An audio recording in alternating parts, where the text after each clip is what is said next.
करो ठीक, ठीक कर दोगे आप इसको? नहीं हो रहा मेरे नीचे, इससे होएगा। हेलो दोस्तों, तो फाइनली प्लॉट तो साफ़ हो चुका है। ये मशीन जो है 4-5 दिन पहले मैं लेके आया था। 4 दिन से इसको ठीक करने में लगा हुआ हूँ। सर्प के काम में सबसे बड़ी समस्या यही है कि इसमें मेंटेनेंस का काम बहुत ज़्यादा होता है। इसके अंदर नमक डलता है जिसकी वजह से जंग बहुत जल्दी लगता है। तो सारी मशीन में पूरी तरह से जंग लग गया क्योंकि 10 महीने से लगभग ये ऐसी रखी हुई थी। इसको खोलने में, भेड़ने में इसको बहुत समय लग गया। नया पैंच कस पिलाने पड़े, खराद से भी काम कराना पड़ा, तब जाके इसके पैंच वैंच खुले, गरारी वगैरह बाहर निकली।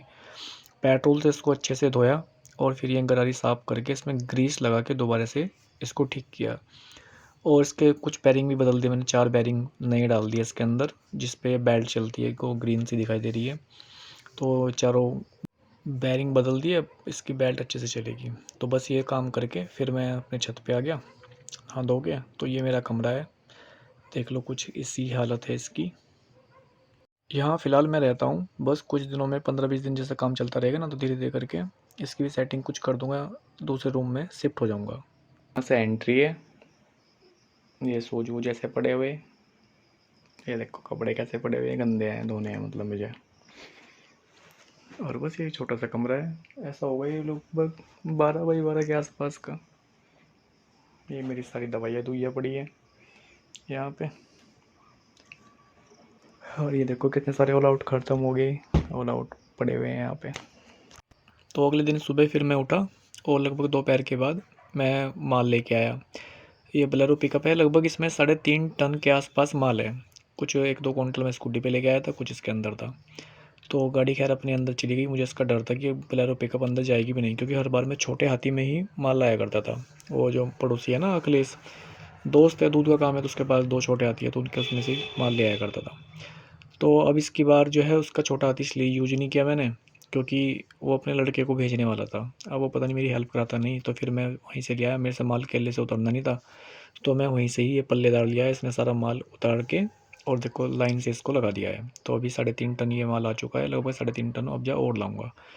तो प्लॉट की कंडीशन ये है अभी फ़िलहाल की। अब इसके अंदर मैं बैनर वैनर से बिछा के ना और थोड़ा साफ़ सुथरा लगेगा। जो कचरा था मैंने, प्लास्टिक वगैरह, वो स्टिंग की बोतल थी और लोहा लक्कड़ जो भी कुछ था, वो मैंने उसको बेच दिया है।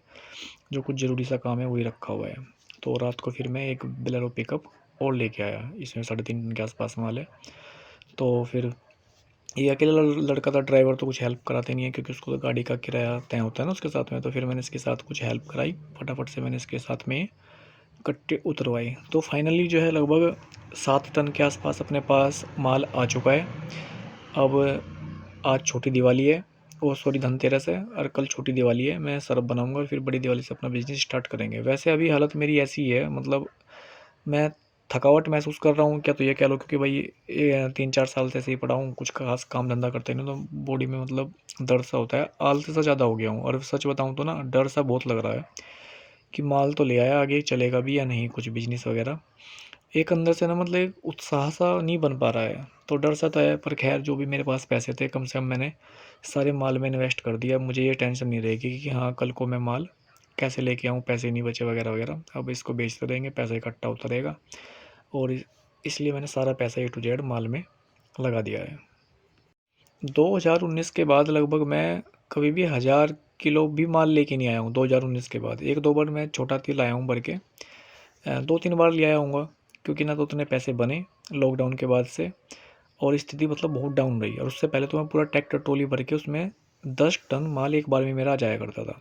किराया भी सस्ता पड़ता था और 2-3 महीने तक की टेंशन ख़त्म हो जाया करती थी। मैं और मेरा आंसू भाई दोनों मिलके सारा माल उतार लिया करते थे। और जबकि पहले मतलब देखो शरीर में कितनी जान थी। पहले मैं अपने घर में माल बनाया करता था, तो पहले नीचे के कमरे में ट्रैक्टर ट्रॉली घर से बहुत दूर लगती थी, और वहाँ से हम उसको कंधे पे उठा उठा के अपने कमरे में डाला करते थे। और उस कमरे से फिर हम दूसरी मंजिल में ऊपर माल, ऊपर बड़ा कमरा था एक, उसमें माल लगाया करते थे। ऊपर 2 कमरे थे, एक छोटे कमरे में मैं सरप बनाया करता था और बड़े कमरे में हम कच्चा माल रखा करते थे। मतलब 10 टन माल ऊपर चढ़ाना छत पे कितनी बड़ी बात थी उस टाइम। मतलब इतना उत्साह, इतनी हिम्मत थी कि हाँ बिजनेस को ग्रो करना है। और अभी वो सब नहीं रहा है। क्या हो रहा है कि ओवर थिंकिंग, मतलब मैं पता नहीं क्या होता है कि मन मन में एक कहानी बनाता रहता हूँ कि देश में जैसे कोई यूट्यूब वगैरह पे वीडियो देख ली, तो उससे रिलेटेड कुछ दिमाग में आ गया कि यार नहीं, ऐसा नहीं, ऐसा होना चाहिए था, सरकार को इस तरीके से करना चाहिए था। मतलब मैं बहुत ही इस आदत को अपनी पका चुका हूँ और मैं खुद से बात करता रहता हूँ। खैर तो ये फाइनली अपने प्लॉट की कंडीशन है। ये देखो मैंने मैट वगैरह बिछा दिया है इसमें। इस तरीके से साफ़ सुथरा लग रहा है। ये स्कूटी है मेरे भाई की। अब वो यहीं पे जॉब किया करता था। जिसका छोटा भाई है जिसके बारे में मैंने बताया था, फास्ट फूड वगैरह का काम था उसका। अब वो तो दिल्ली चला गया, वो शायद जॉब वॉब कर रहा होगा वहीं पे ही। ये स्कूटी यहीं पे रहेगी इसकी। ये इलेक्ट्रिक स्कूटी है, इसको मैं ठीक कराऊँगा। जब भी थोड़ा पैसा सा आ जाएगा, थोड़ा दिमाग से संतुलन में होगा, तो मेरा पेट्रोल भी बचेगा और मैं इस स्कूटी से काम किया करूँगा। तो ये देखो, लॉकडाउन के बाद मैं इतना माल देख रहा हूँ। लॉकडाउन से पहले मतलब 2019 तक मेरा इतना माल आया करता था, 10-10 टन, 20-20 टन। और अब पहली बार मैंने 7 टन माल देखा है। अपना प्लॉट साफ़ हो चुका है। अब सरफ बनाएंगे। आज छोटी दिवाली है, आज शाम को सरफ बनाऊंगा और कल बड़ी दिवाली से अपना बिजनेस स्टार्ट। ये माल मंगाया है मैंने 7 टन, 7000 किलो। अभी थोड़ा सा काम रह गया है, इसको जाली को रिपेयर करना है। जाली ख़राब हो गई है, तो फाइनली मेहनत करने लाई और देखते हैं अब क्या होगा। वैसे तो पूरा विश्वास है कि बस अब बिजनेस खड़ा करके रहूँगा, अब हिम्मत नहीं हारूँगा। 5 साल हो गए पूरे, पूरा 21, 22, 23, 24, 25, पूरे 5 साल। और अभी माल मैंने मंगा लिया है सारा। और ये अपनी कंडीशन है यहाँ की। ये बैच मैंने निकाल लिया है, पहले थोड़ा ही बनाऊँगा। ये मेरा मिक्सर है। वो देखो कबूतर बैठा हुआ है, ये छोटा बच्चा है, घोंसले से गिर गया है। घोंसला उसका ऊपर है, वहाँ कोने में, वहाँ कोने में। तो यहीं बैठा रहेगा।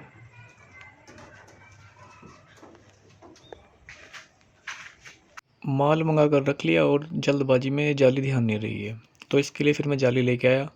ये झरना है, ये भी एक झरना कभी 2017 में बना था।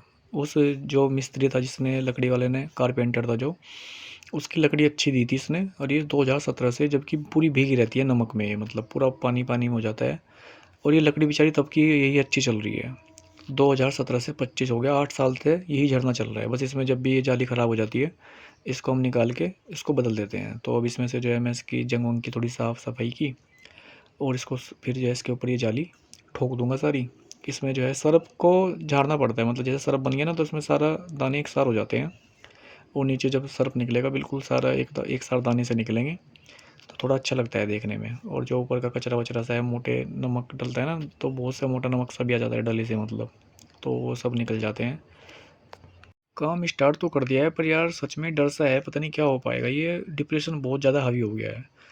बीपी डाउन सा रहता है, शायद वो इस वजह से रहता है कि मैं ये पुड़िया उड़िया खाता हूँ। पुड़िया बस अब छोड़ दूंगा जिस दिन मेरा काम स्टार्ट हो जाएगा। ये पुड़िया बस उस दिन आखिरी होगी।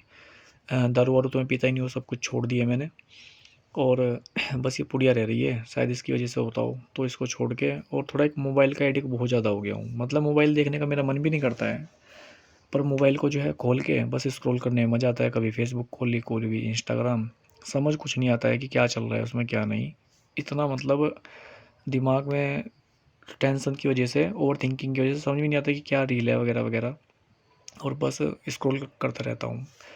तो ये दो आदतें बहुत गंदी लगी हुई हैं, मोबाइल की और ये गुटखे की। ये सब छूट जाएगी। जब ये छूट जाएंगे तो इनकी वजह से फिर विचार कम आएंगे, और जितना विचार कम आएंगे उतना हम अच्छे से किसी चीज़ को सोच समझ सकते हैं। कि मैं थोड़ा बोलता भी जाता हूँ, लोगों को ज्ञान देना स्टार्ट कर देता हूँ। फालतू में बोलता बहुत ज़्यादा हूँ। अब मौन रहने पे भी काम करना पड़ेगा। तो अभी वैसे इतनी ज़्यादा कुछ खास लेन देन की तो टेंशन है नहीं, क्योंकि मेरी किस्त जो है 4577 रुपये, 4600 रुपये के आसपास स्कूटी की जाती है। 3000 रुपये को मैंने 50,000 रुपये उधार दिला दिए थे अपने नाम लोन लेके। वो कमीना सा धोखा दे गया है, उसकी किस्त फ़िलहाल मुझे ही भरनी पड़ती है। उसकी कोई ज़मीन वमीन बिकी हुई है, 6-7 महीने हो गए अब तक तो बिकी नहीं। वो जब बिकेगी वो मुझे इकट्ठे पैसे देगा। तो 4600 रुपये ये हैं, और 3000 ये 7600 रुपये। और 60,000 रुपये मेरे मामा के लड़के मोनू ने दिए थे मुझे। 50,000 रुपये मैंने एक अपने रिश्तेदार से लिए हुए हैं तिलक से, तो उसको 3500 रुपये महीना देनी है। और 15 महीने में उसके पैसे पूरे हो जाएंगे, 50,000 रुपये। तो इस वजह से ये अब स्कूटी वगैरह की है, जब काम चल जाएगा सबसे पहले तो मैं जो है ये 3000 रुपये वाली किस्त ख़त्म करूँगा, और ये स्कूटी की दोनों किस्त ख़त्म करके बस फिर 3500 रुपये इसकी रह जाएगी। जबकि ये 2-3 महीने काम चल जाए, लगभग जनवरी 2026 के आसपास ये सारी किस्तें ख़त्म कर दूंगा। बस ये 3500 रुपये के आसपास किस्त बचेगी, ये थोड़ी थोड़ी करके चलती रहेगी। और फिर धीरे धीरे करके कॉन्फिडेंस आना स्टार्ट हो जाएगा। और थोड़ा सर्दी भी आ रही है, सर्दी में भी यार मैं थोड़ा सुस्त सा हो जाता हूँ। लीजी सा हो जाता हूँ। एक मेरे रिश्तेदार ने एक बात कही कि तू अब काम करने की तेरी इच्छा इस वजह से नहीं है क्योंकि तेरे को लालसा नहीं रही है कि अब किसके लिए करूँ। पहले तो फैमिली का रहता था और अपने कि भाई ये करना है, अच्छा सा मकान बना लो वगैरह वगैरह, की शादी करनी है, वो सब बहुत सारी चीज़ें माइंड में रहती थी।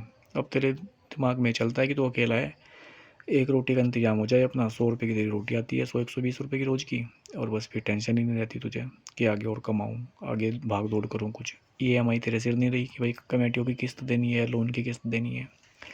तो कहीं हद तक उसकी बात सही भी है। तो खैर देखते हैं, अब धीरे धीरे करके अपने अंदर बदलाव ला रहा हूँ। और सबसे पहले तो मैंने फ़ोकस किया हुआ है मोबाइल पे कि सबसे पहले मोबाइल चलाना छोड़ूंगा और फिर मेडिटेशन करना स्टार्ट करूँगा, फिर ये पुड़िया छोड़ूंगा दूसरे नंबर पे, और फिर धीरे धीरे करके प्लानिंग करूँगा कि हाँ भाई अब सर्व का काम चल रहा है कस्टमर से, फिर वही दाल तेल रिफाइंड हल्दी मिर्च वगैरह ये सब चीज़ की मार्केटिंग करना स्टार्ट कर दूँगा। फिर इनकम भी ज़्यादा आ जाएगी, जितना ज़्यादा